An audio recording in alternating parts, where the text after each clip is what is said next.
Hello friends, പുതിയൊരു വീഡിയോയിലേക്ക് എല്ലാവർക്കും സ്വാഗതം. ഇന്ന് നമ്മൾ തയ്യാറാക്കാൻ പോകുന്നത് ഒരു സ്പെഷ്യൽ അയലക്കറിയാണ്, കുരുമുളകിട്ട് വറ്റിച്ച അയലക്കറി. അപ്പോൾ നമുക്ക് ഇൻഗ്രീഡിയൻസ് നോക്കിയാലോ. അതിന് വേണ്ടിയിട്ട് ഒരു വലിയ സവാള അരിഞ്ഞത്, 8 ചെറിയ ഉള്ളി അരിഞ്ഞത്, ഒരു വലിയ തക്കാളി അരിഞ്ഞത്, കറിവേപ്പില, 4 പച്ചമുളക് കീറിയത്, ഇഞ്ചി വെളുത്തുള്ളി ചതച്ചത്, 4 അയിലയാണ് എടുത്തിരിക്കുന്നത്, പിന്നെ കുറച്ച് കുരുമുളക്, പുളിൻ്റെ വെള്ളം. ഇത്രയാണ് നമ്മൾ ഇൻഗ്രീഡിയൻസ് എടുത്തിരിക്കുന്നത്. ഇനി നമുക്ക് ഫ്ലെയിം ഓൺ ചെയ്ത് ചട്ടി വയ്ക്കാം. നമ്മൾ ആദ്യം ചെയ്യാൻ പോകുന്നത് കുരുമുളക് വറുത്ത് നന്നായിട്ട് അരച്ചെടുക്കാൻ പോവുകയാണ്. അതിന് വേണ്ടിയിട്ട് നമുക്ക് എത്രയാണോ ആവശ്യത്തിന് നമുക്ക് കുരുമുളക് എടുത്താൽ മതി.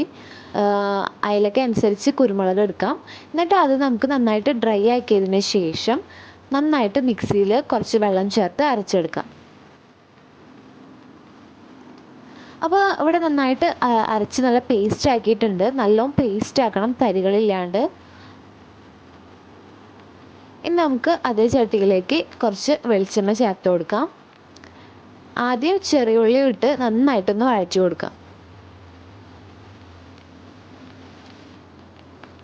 ചെറിയ ഉള്ളി നന്നായിട്ട് വഴറ്റി കിട്ടിക്കഴിഞ്ഞാൽ നമുക്ക് ബാക്കി സവാള ചേർത്ത് കൊടുക്കാം.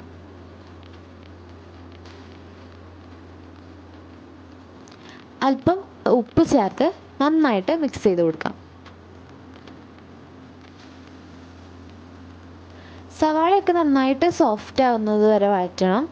അതിന് ശേഷം നമുക്ക് ഇഞ്ചി വെളുത്തുള്ളി പച്ചമുളക് ചേർത്ത് കൊടുക്കാം. പിന്നെ ലാസ്റ്റ് കറിവേപ്പില ചേർത്ത് നന്നായിട്ട് ഇളക്കാം. ഈ ടൈമിൽ നന്നായി നമ്മൾ വഴറ്റി കൊടുക്കണം. ഹൈ ഫ്ലെയിമിലാണ് ഈ ടൈമിൽ വെച്ചിരിക്കുന്നത് നമ്മൾ.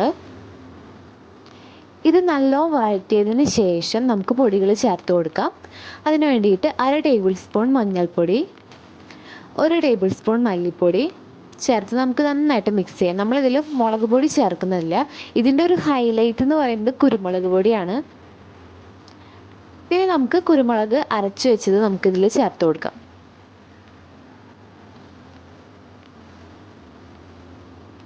ഇനി ഈ കുരുമുളകിൽ നമ്മൾ വെള്ളം ചേർത്തില്ല, അതൊന്ന് അതിലത്തെ വെള്ളം ഒന്ന് വറ്റി കഴിയണ വരെ നമുക്കിതൊന്ന് ഇളക്കി കൊടുക്കാം. ഇപ്പോൾ നമുക്ക് നന്നായിട്ട് ഡ്രൈ ആയിട്ട് വന്നിട്ടുണ്ട്.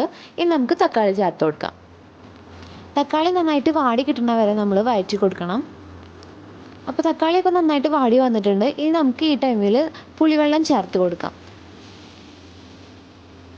കറീൻ്റെ അളവനുസരിച്ച് നമുക്ക് പുളിവെള്ളം ചേർക്കാം. പിന്നെ ഈ ടൈമിൽ തന്നെ നമുക്ക് ആവശ്യത്തിന് ഉപ്പ് ചേർത്ത് കൊടുക്കാം. നമുക്ക് മീനിട്ടിട്ട് നന്നായിട്ട് തിളപ്പിച്ച് വറ്റിക്കേണ്ട കറിയാണ്.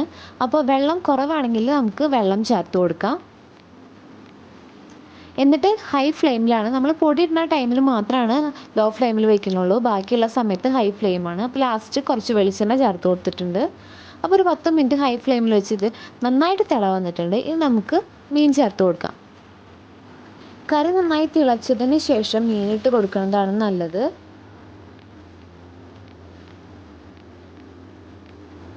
മീനൊക്കെ നന്നായിട്ട് മുങ്ങിക്കിടക്കുന്ന രീതിയിൽ ആക്കി കൊടുക്കുക. ലാസ്റ്റ് നമുക്ക് കുറച്ച് കറിവേപ്പില മേലെ ചേർത്ത് കൊടുക്കാം. അതിന് ശേഷം ഒരു 10-15 മിനിറ്റ് മൂടി വെച്ച് വേവിക്കാം. അപ്പോൾ നമ്മുടെ മീൻകറി ഇവിടെ നന്നായിട്ട് തിളയൊക്കെ വന്ന് വറ്റാൻ തുടങ്ങിയിട്ടുണ്ട്. ഈ ടൈമിൽ നമ്മൾ സ്പൂൺ വെച്ചിട്ട് ഒരിക്കലും ഇളക്കരുത്. ഇങ്ങനെ ഒരു ടവൽ വെച്ചിട്ട് നമുക്കിങ്ങനെ റൗണ്ട് ചെയ്ത് കൊടുക്കാം, അല്ലെങ്കിൽ മീനൊക്കെ പൊടിഞ്ഞു പോകും. അപ്പോൾ നമ്മുടെ കറി ഇവിടെ സെറ്റായിട്ട് വന്നിട്ടുണ്ട്. നല്ലോണം വറ്റിയിട്ടുണ്ട്. നല്ല എന്താ പറയുക, തിക്ക് ഗ്രേവി ആയിട്ടുണ്ട്. നിങ്ങൾക്ക് കണ്ടാൽ തന്നെ അറിയാം, നല്ല തിക്ക് ഗ്രേവി ആയിട്ടുണ്ട്. നമ്മളെപ്പോഴും മുളകിട്ട് കറി വയ്ക്കുന്നതിനേക്കാളും ഒന്ന് വെറൈറ്റി ആയിട്ട് എപ്പോഴെങ്കിലും ഇങ്ങനെ വെച്ച് നോക്കണം. കാരണം വളരെ ഒരു സ്പെഷ്യൽ ടേസ്റ്റാണ്. കുരുമുളകിട്ട കറി ആയതുകൊണ്ട് തന്നെ ആ കുരുമുളകിൻ്റെ പ്രത്യേക എരിവും കാര്യങ്ങളും ഉണ്ട്. അപ്പോൾ നമുക്ക് ചോറിൻ്റെ ഒപ്പം ചപ്പാത്തീൻ്റെ ഒപ്പമൊക്കെ കഴിക്കാൻ അടിപൊളി കറിയാണ്. ഭയങ്കര ടേസ്റ്റാണ്. കാണുമ്പോൾ തന്നെ നിങ്ങൾക്ക് മനസ്സിലാവുമല്ലോ എത്ര ടേസ്റ്റി ഡെലീഷ്യസ് ആയിട്ടുള്ള കറി ആയിരിക്കുമെന്ന്. അപ്പോൾ എല്ലാവരും ഇത് വീട്ടിൽ ട്രൈ ചെയ്ത് നോക്കണം, മറക്കരുത്. ഈ വീഡിയോ നിങ്ങൾക്ക് ഇഷ്ടപ്പെടുകയാണെങ്കിൽ എന്തായാലും സപ്പോർട്ട് ചെയ്യണേ. അപ്പോൾ അടുത്ത വീഡിയോയിൽ കാണുന്നതുവരെ ബൈ. Thanks for watching.